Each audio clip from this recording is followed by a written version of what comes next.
Hello, everyone. Today, I have an amazing story for you.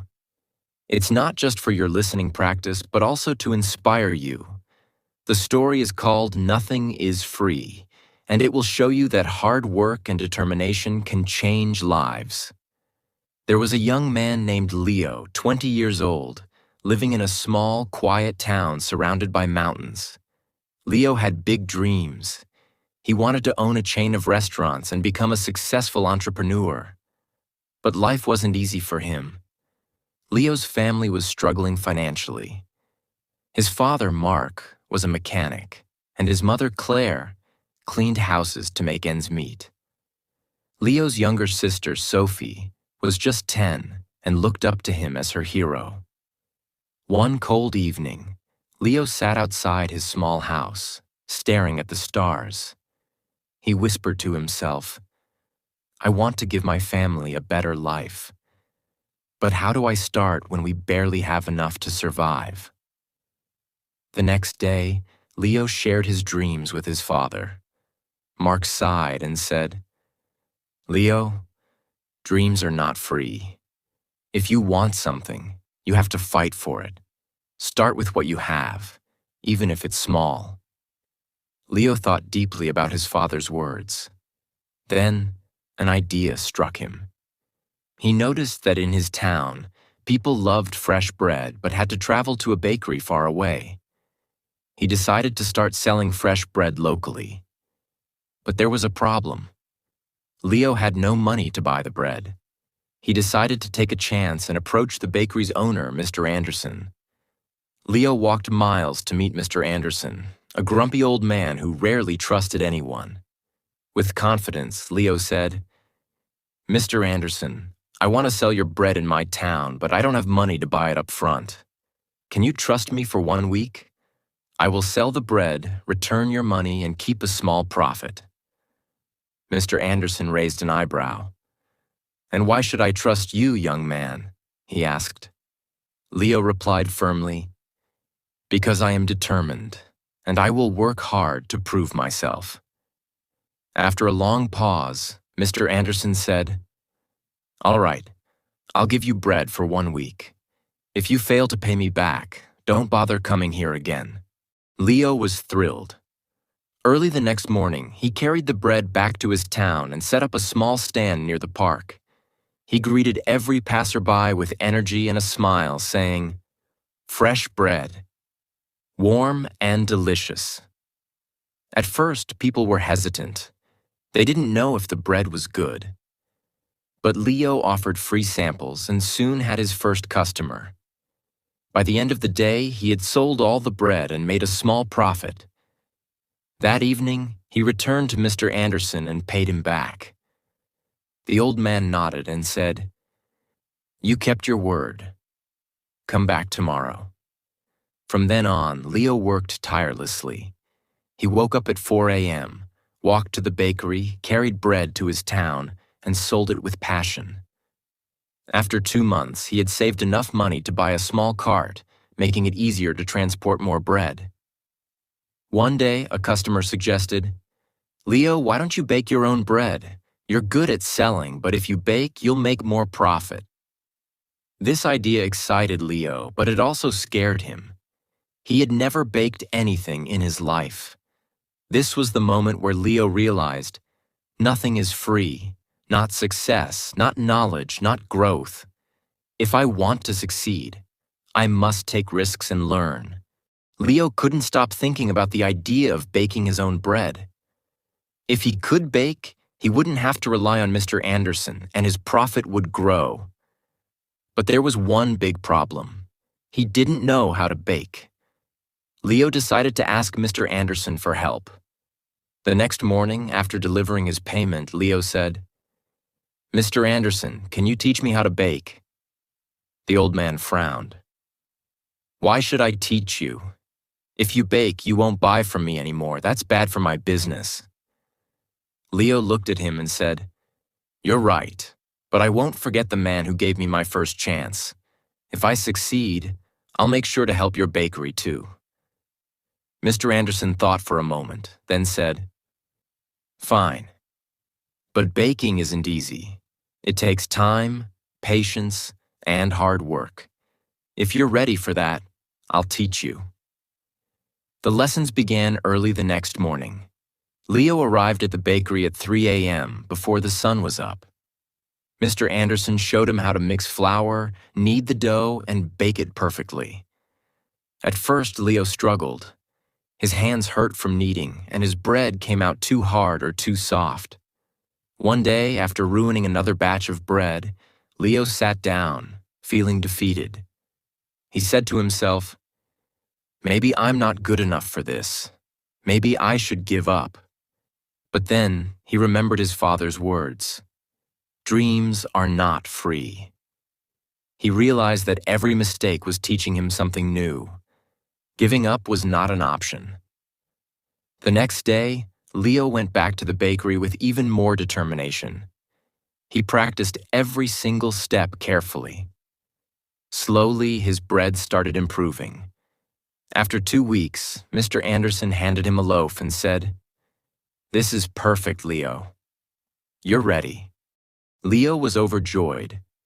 He rented a small oven and began baking bread at home. His family was amazed by his hard work.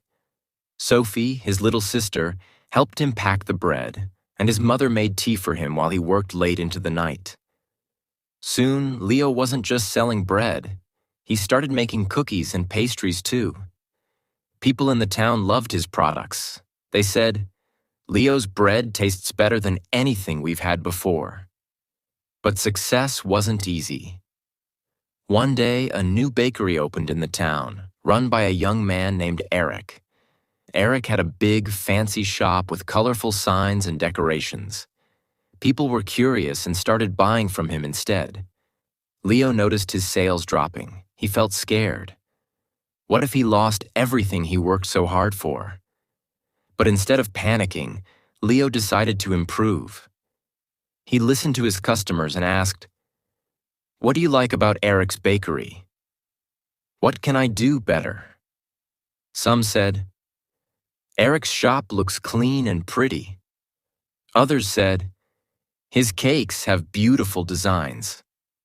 Leo realized he needed to grow, not just as a baker, but as a businessman. Using his savings, Leo painted his cart, added bright decorations, and started offering free samples of his new pastries. He even learned how to decorate cakes by watching videos in the library. Slowly, customers returned to him. One evening, an elderly woman came to Leo and said, "I've seen many young men give up when times get hard, but you didn't. That's why we trust you." Her words filled Leo with pride. Months passed, and Leo's business grew. He saved enough money to rent a small shop. It wasn't as big as Eric's, but it was warm and welcoming. He named it Leo's Fresh Bakes.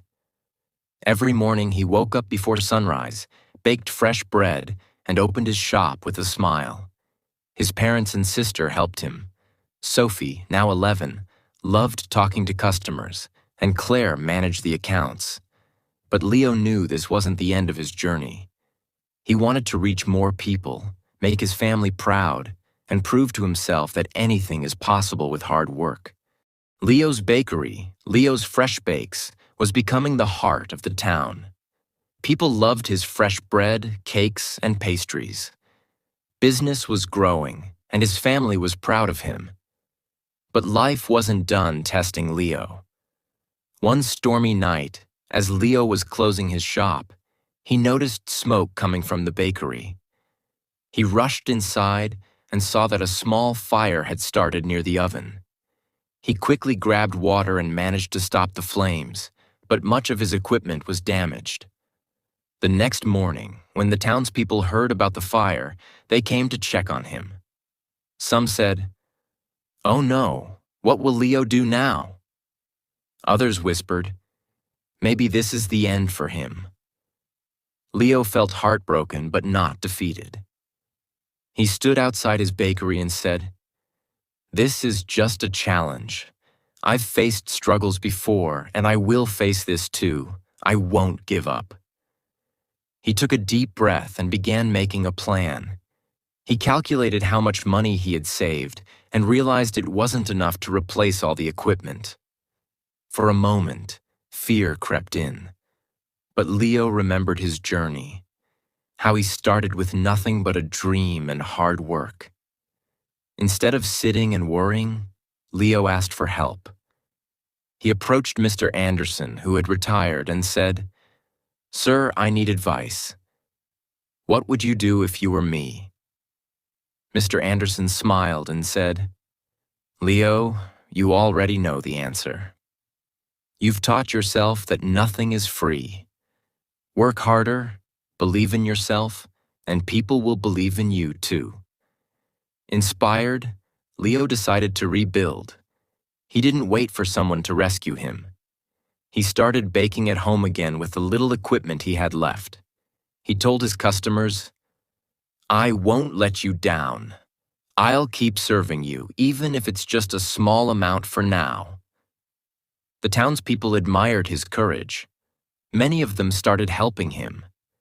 Some donated ingredients, others gave small amounts of money, and a few offered their time to help him clean and repair the bakery. Leo realized something important. When you work hard and never give up, people notice. They want to help someone who helps themselves.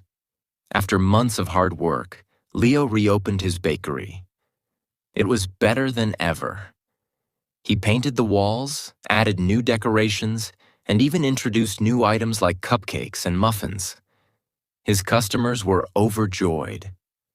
On the day of the grand reopening, the town's mayor came and said, "Leo, you are a true inspiration. You've shown us all that with determination, anything is possible." Leo stood in front of the crowd and said, "I want to thank each one of you. You've taught me that nothing in life is free. Not success, not respect, not love. Everything must be earned with hard work, patience, and persistence. Never let failure stop you. Every challenge is just a step to something greater." From that day, Leo's bakery didn't just sell bread. It became a symbol of hope. People from other towns started visiting to meet the young man who never gave up. Leo's story teaches us that 1. Dreams are not free. They require hard work and sacrifice. 2. Failure is not the end. It's a chance to learn and grow stronger. 3. Help yourself first. When people see your effort, they will support you. 4. Never give up. The darkest moments are often just before success. Leo didn't just build a bakery. He built a life full of purpose, respect, and pride. And so can you. Whatever your dream is, don't stop chasing it. Remember, nothing is free, but everything